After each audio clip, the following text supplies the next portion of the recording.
और अभी मेरा बिल्कुल नया भजन आया है, उसको आप जरूर देखें। नए भजन का टाइटल है राम नाम के नारों से बाबर की बाबरी टूट गई। राम नाम के नारों से बाबर की बाबरी टूट गई। अब आप ऐसा नहीं सोचिएगा कि मैं किसी को धक्का पहुंचाना चाहती हूँ। किसी को मिर्ची लगे या धक्का लगे मुझसे क्या लेना देना, लेकिन जो सत्य है तो सत्य को गाने में मुझे कोई शर्म नहीं है। मैं बिल्कुल गाऊंगी, और इसलिए नहीं गाऊंगी कि मुझे पॉपुलैरिटी चाहिए, नाम चाहिए। नाम तो मुझे मां जगदम्बा ने 2005 में दे दिया, इतना दिया कि समेट नहीं पा रही हूं। सच में देखिए आप कितनी बड़ी कृपा है। 2005 से अब तक नाम आम की भूख नहीं है अपन को, पैसे की भी भूख नहीं है, क्योंकि जितना भजन कीर्तन में मिल जाएगा उससे ज्यादा हम चाट फुल्की का ठेला लगा के कमा सकते हैं।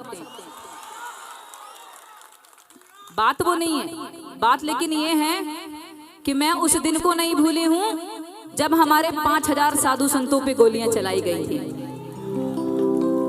मैं उस वक्त को भी नहीं भूली जिस समय अयोध्या राम मंदिर में हमारे हजारों हिंदू सनातनी कार सेवकों की और हमारे हिंदू भाइयों की बलि चढ़ी थी। मैं नहीं भूल सकती, इसलिए मुझे ऐसा लगा कि मुझे इसका वर्णन कर ही देना चाहिए, क्योंकि जो मुझे सुनने वाले छोटे छोटे बच्चे भी भजन सुनते हैं। सर मैं जब से गा रही हूँ 2005 से, तब से जब बच्चे जन्मे थे 6-6 महीने के, वो तब मेरे भजन सुनते थे। अब वो मेरे बराबर हो गए, अभी भी मेरे भजन सुनते। लेकिन आश्चर्य की बात यह है और माँ जगदम्बा की असीम कृपा यह है कि जो अब पैदा भी जो बच्चे हो रहे हैं वो भी मेरे भजन अभी सुन रहे हैं। इससे बड़ी बात नहीं हो सकती, इसलिए हमको नाम काम की भूख नहीं। लेकिन मैं चाहती हूँ कि जितने लोग मुझे सुनते हैं, जितने लोग मेरे भजन सुनते हैं, जो बच्चे सुनते हैं, उन तक वो मेरे भजन और वो लेखनी मेरी पहुंचे। वो भजन के माध्यम से मैंने सत्य डालना चाहा है। उस भजन को जरूर सुनिएगा आप, मेरे YouTube चैनल में अभी खोल कर देख लीजिए। राम नाम के नारों से बाबर की बाबरी टूट गई, बहुत पसंद आएगा आपको। और इस रामनवमी में बजना ही चाहिए, बजा बजा के खूब नाचना, खूब रील बनाना। हम चाहते हैं कि हम जब तक जिंदा हैं तब तक हम गरजें, उसके बाद किसी ने नहीं देखा, ठीक है। अभी टाइम और रहा था तो जरूर सुनाती वो भजन, इसलिए मैं बोल के जा रही हूँ कि राम नाम के नारों से बाबर की बाबरी टूट गई। सुनना जरूर अभी। लेकिन उसके पहले एक बात जाते जाते, और जब मैं छोटी थी उस समय रंगीन टीवियां हुआ नहीं करती थी, ब्लैक एंड व्हाइट टीवी रहती है। उस समय मैंने देखा था वो अयोध्या वाला, अयोध्या मंदिर का कांड। उस समय जब देखा, पूरा मैटर तो भूल गई, बचपना था उस समय, भर ध्यान था कि युद्ध हुआ था, जंग हुई थी। लेकिन उसके बाद जब भी हमने राम जी को देखा सिर्फ तंबू में देखा, जब भी देखा सिर्फ तंबू में देखा। आपके यहाँ तंबू बोलते हैं,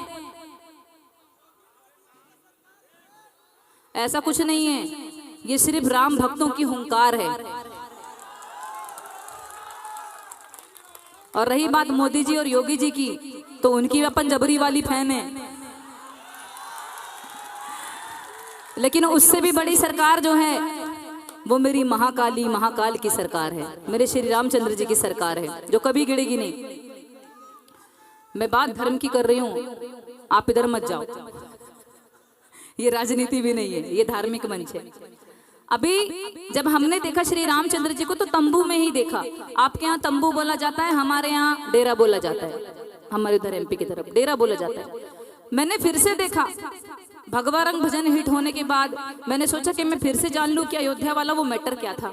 मेरे मन में इच्छा जागृत हुई, मैंने फिर से YouTube खोला, फिर से जानने की इच्छा की कि आखिर हुआ क्या था।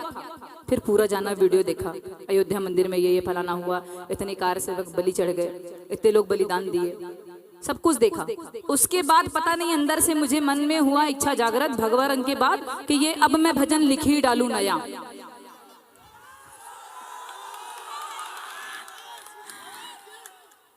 तो आपने मेरा भजन वो सुना भी होगा,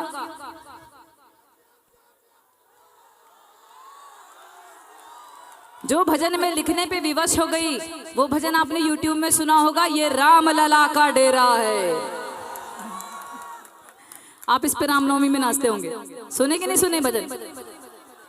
इसलिए, और अगर अभी चाहते हो कि मैं जो अपनी जो बात बोलना चाहती हूँ वो सब तक पहुंच जाए, तो निकालो अपने अपने मोबाइल और वीडियो बनाना स्टार्ट कर दो। निकालो मोबाइल, निकालो निकालो, बिंदास निकालो, वीडियो वायरल ही होना चाहिए।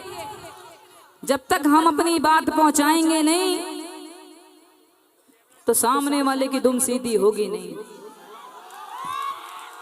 इसलिए बात पहुंचाना जरूरी है। निकालो मोबाइल, यदि वाकई में सच्चे सनातनी हो और वाकई में वो जो हमारे भाई खत्म हुए हैं कार सेवा करते करते अयोध्या में, उनको श्रद्धांजलि देना चाहते हो तो शायरी को वायरल कर देना, बिल्कुल श्री रामचंद्र जी को याद करके। बोलू मैंने क्या लिखा था? बोलू, हमारे भारत में अनेकों मुगल शासक आए, मुगल साम्राज्य आया, मंदिर ध्वस्त किया, देवालय शिवालय ना जाने कितने कितने ध्वस्त कर दिए।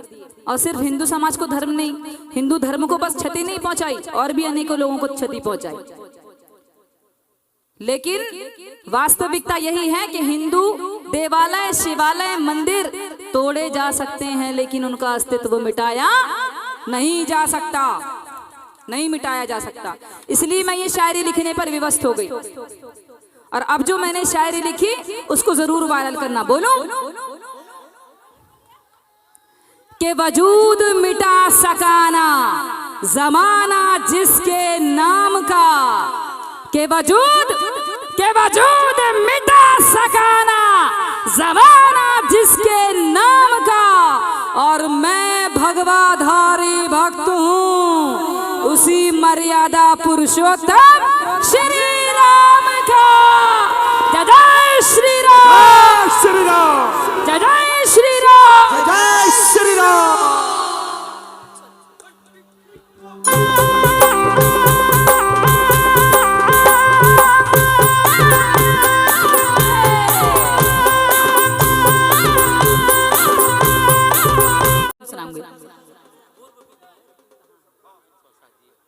अच्छा, पूर्व विधायक महोदय जहाँ कहीं भी हों इधर आ जाएं। सो गए?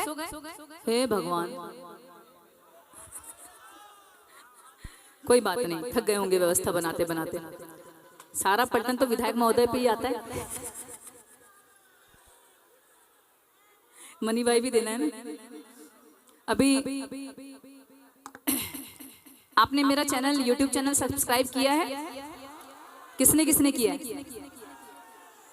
शहनाज अख्तर, मेरे YouTube चैनल का नाम है शहनाज अख्तर, और अगर अभी नहीं करे हो तो इसको कर लें।